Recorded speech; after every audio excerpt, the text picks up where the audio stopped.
Hi, you join me for another lockdown cocktail, and today I'm going to talk you through one of the great classic cocktails, the Negroni.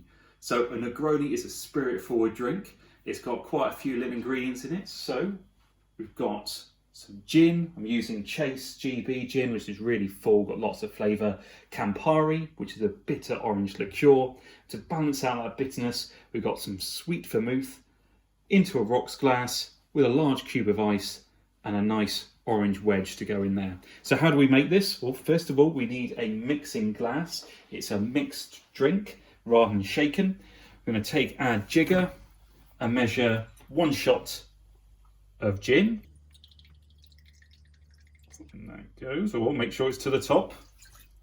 Lovely, 1 shot of gin. Then 1 shot of Campari. Oh, just a little bit there. In that goes, gives it its colour as well. And then 1 shot of sweet vermouth. It's a recipe that's nice and easy to remember. So in that goes. And all we need to do now is give it a stir. So we use nice cold ice into the mixing glass. There it goes. And then we just give it a little stir. We just want to gently coax together these ingredients, keeping the spoon against the back of the glass as we chill it and dilute the drink. So I reckon that's about 20-30 seconds or so.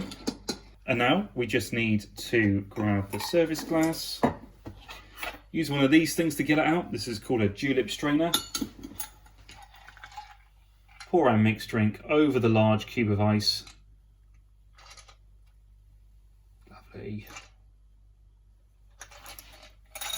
Great. And finishing off, if you haven't forgotten, the orange wedge inside. And there we go. So there you have it, a classic Negroni.